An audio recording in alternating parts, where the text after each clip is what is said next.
Welcome to the Success in Africa podcast with Dr. Modupe, your weekly dose of leadership vitamins to make you successful in Africa.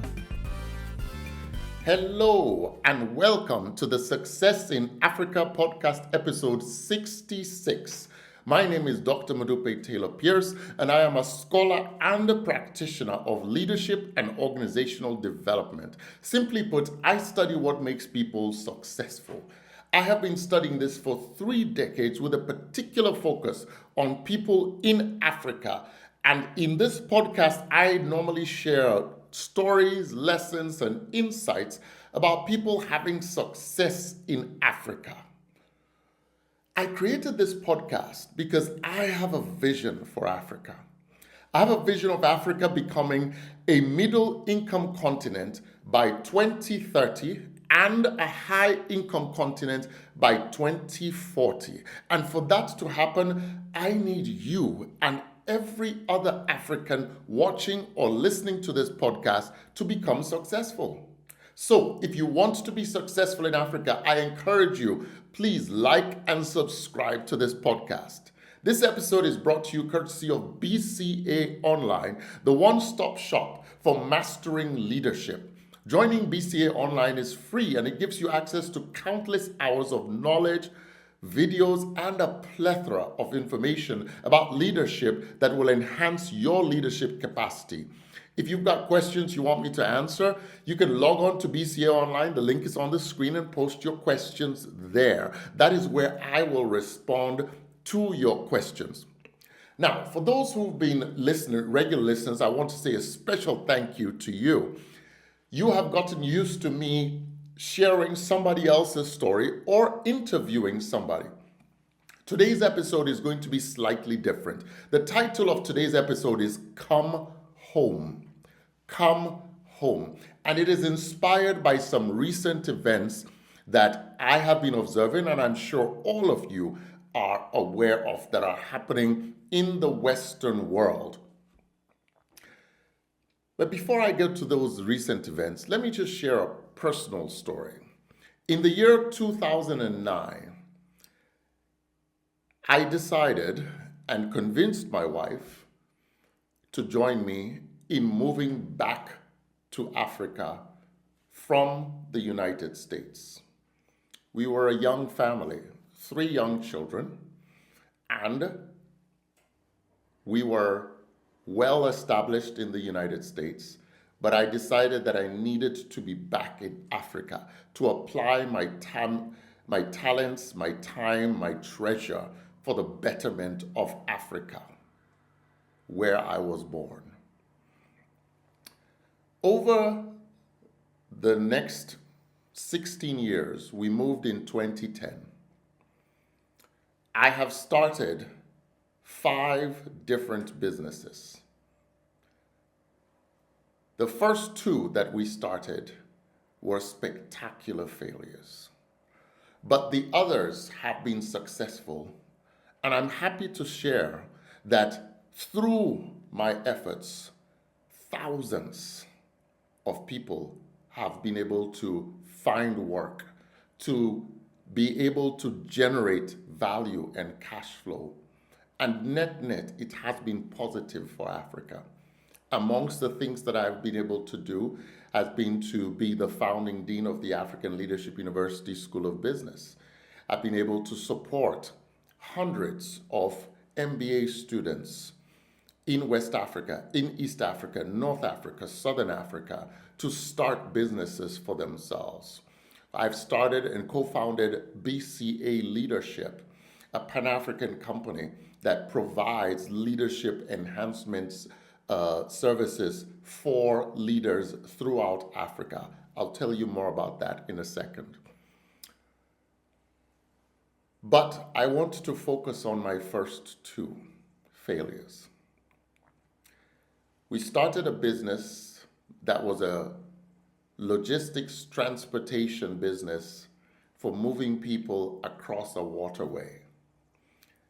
I also started another business that would specialize in purchasing produce from the farm gate, bringing it to the city, and also purchasing fish from the city taking it out into the hinterlands.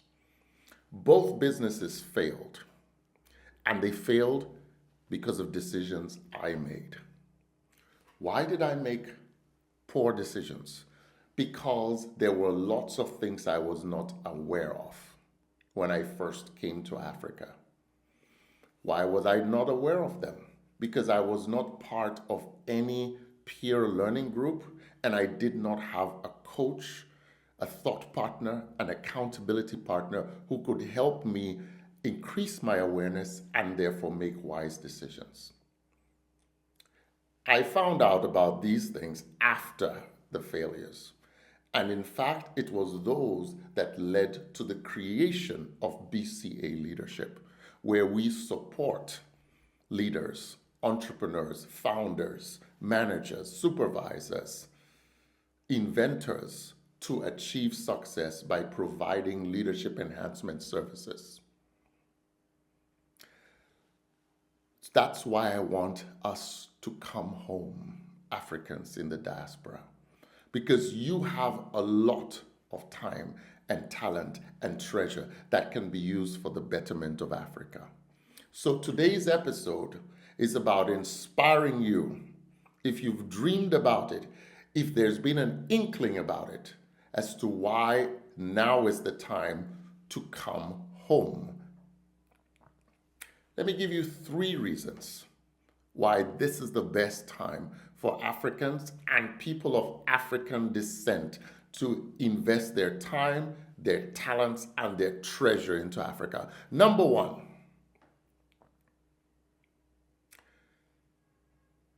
the teams that play with the best talent usually win.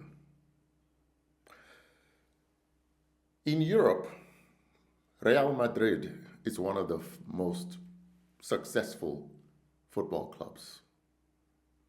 In Africa, El Ahly is one of the most successful football clubs.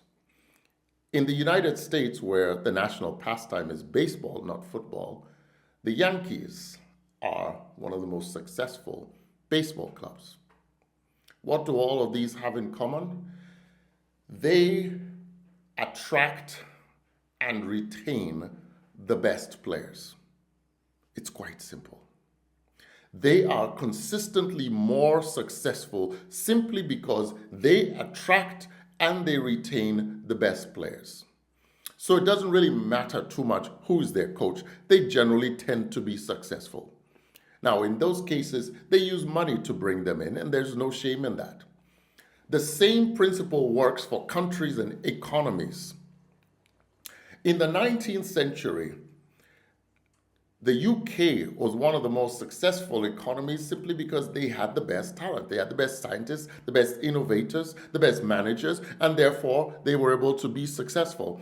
They handed the baton over to the Germans towards the beginning of the 20th century because the Germans then got the best scientists. Mainly it was Jews who were in Germany, and they therefore became the best innovators and they developed the most successful industries, etc. And you can see it even in the number of patents that were filed in those years, as well as even Nobel laureates that they had.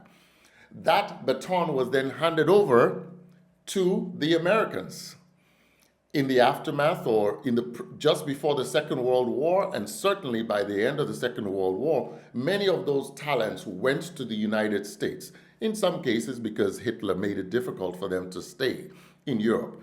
They went to the United States and they formed the bedrock of the scientific community, the innovation community that then led to a lot of the innovations and discoveries that made America powerful and wealthy. In the last 20 years, that shift has moved to China. The talent is moving to China.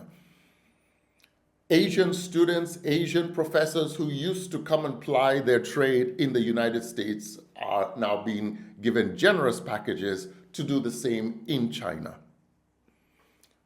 Where will that brain power move in the next century?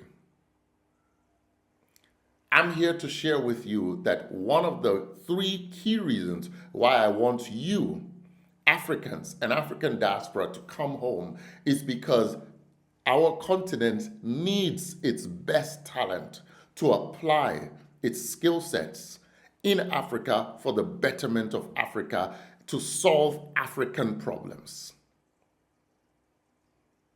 And the person who can determine that is you. Don't wait for some African president to invite you, although some have. In Ghana, Rwanda, they have campaigns to attract you.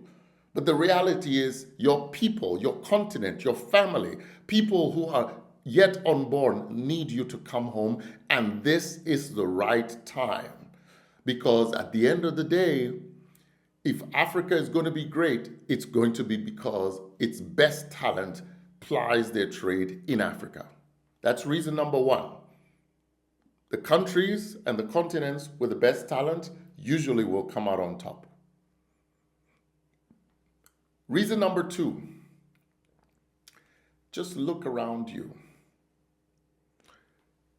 The world is already in the midst of a global recession.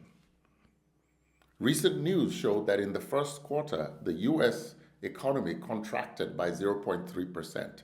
The thing about the recession is that because by its rules, it is 2 consecutive quarters of negative growth, by the time it is announced that a recession has happened, it has already happened. You've already experienced it. We're seeing it. Whether you believe it is due to tariffs, whether you believe it is due to the war in Gaza, whether you believe it is due to the war in Ukraine and European countries having to spend more money in defense spending, whether you believe it is due to violations of WTO rules and reductions in trade, the global economy is contracting. And here's the bad news. When Western nations have less economic opportunities, the pain that is going to be felt will be felt disproportionately heavily on African immigrants. In my language, we sometimes say, you will know the difference between born pikin and men pikin when it's not there.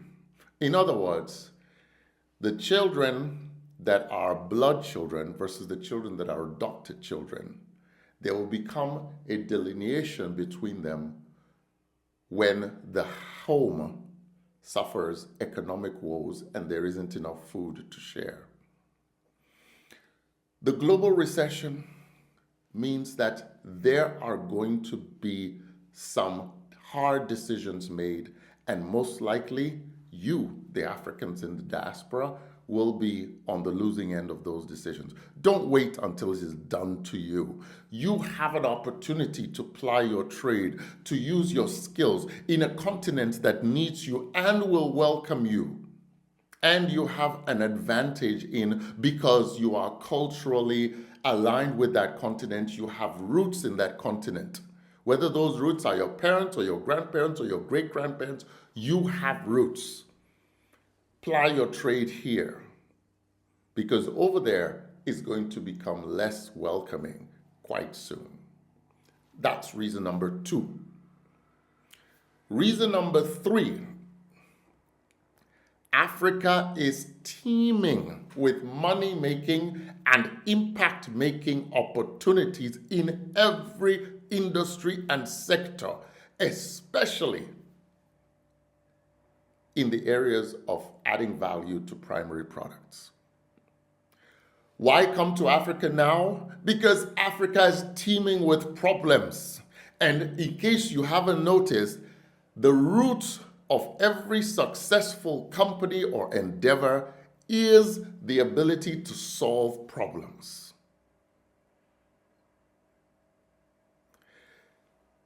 Where there are few problems to solve, there isn't a business opportunity.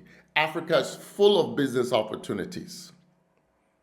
Now, you might want to say, well, wait a minute, let them solve some of the problems there, the infrastructure problems. Let them solve some of the other problems there, the stability problems, before I will start to go there and do what I need to do. No, You come and solve those problems, and in the process of solving it, you're going to make the money. From healthcare to education to infrastructure to extractives to information technology to agriculture. There are problems all over Africa waiting to be solved, and they can best be solved by you, the African, whose heart is for Africa, who has a cultural connection to Africa and has been educated with world-class education, has world-class skills. You've got networks throughout the world. You've got the self-discipline. You've got the energy. You've got the initiative. You've got skills. Bring them to bear in the place where you can put it all together and create value that will not only feed you, but will feed hundreds and thousands of people who need employment, who need jobs, who need to be trained so that they can make a good living for themselves as well as for you. This is the time to be back in Africa. Now, I know some of you are probably saying, yeah, I want to go back, but I don't know, I've got a lot of family that's going to be starting to pull it at me. Notice I said, come back to Africa. I didn't say come back to your home village. Depending on your profession, depending on your area, depending on where you want to apply your skills, you may decide to come back to a major city that's not in the country in which you were born. There are lots of opportunities. And today, as the continent becomes one continent rather than just 55 disparate countries, you have the flexibility of living and working and creating business in just about any country. Lots of countries are now offering even citizenship for investors. Ghana, Kenya, Rwanda. You can come and make your home wherever in Africa it makes business sense for you to be. You don't have to move back to where your grandfather's house was. There are opportunities for you in Africa. Come home. Come home. Last month, I was very inspired by a young couple who just moved back to a country in Africa, Rwanda. Neither of them is originally from Rwanda, but they decided to move back from Europe to Rwanda with their children. I admire that. And I can tell you that the continent is going to be better because this young couple has the skills, the knowledge, the capacity, and we will support them with the leadership enhancement support to make wise decisions so that they can be successful. This is what we do at BCA Leadership.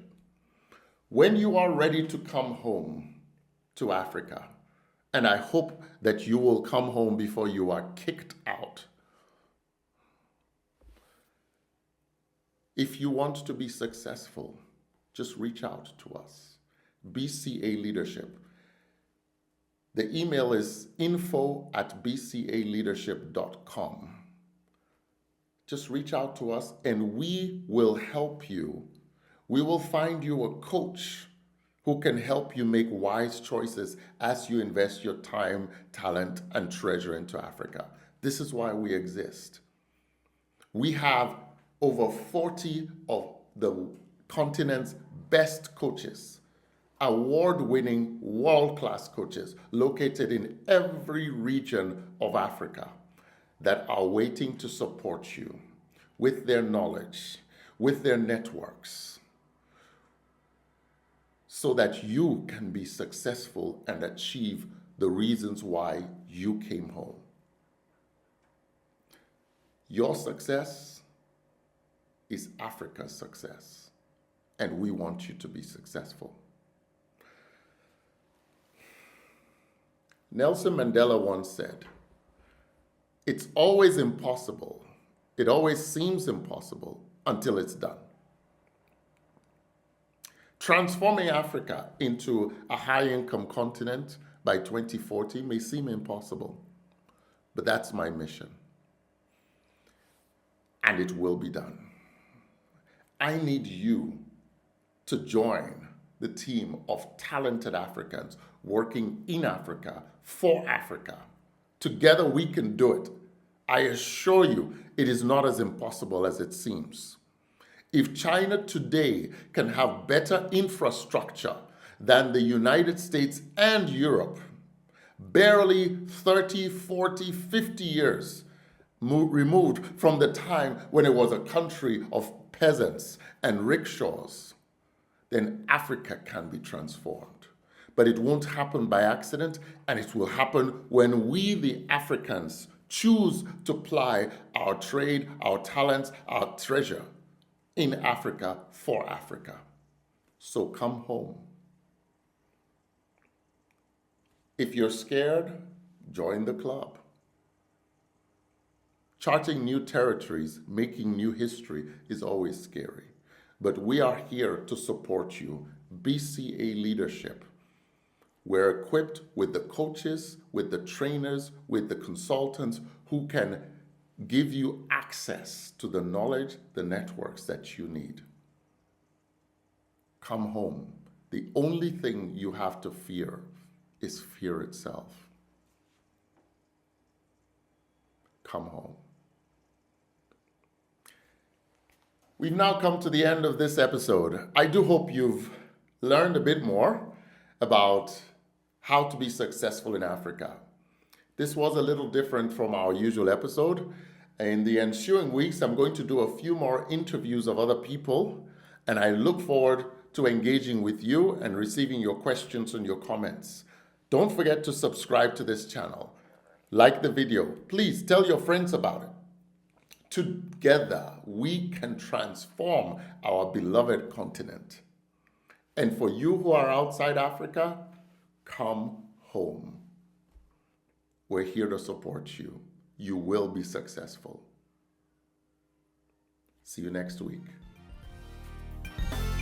Tomorrow belongs to those people who prepare for it today. See you next week.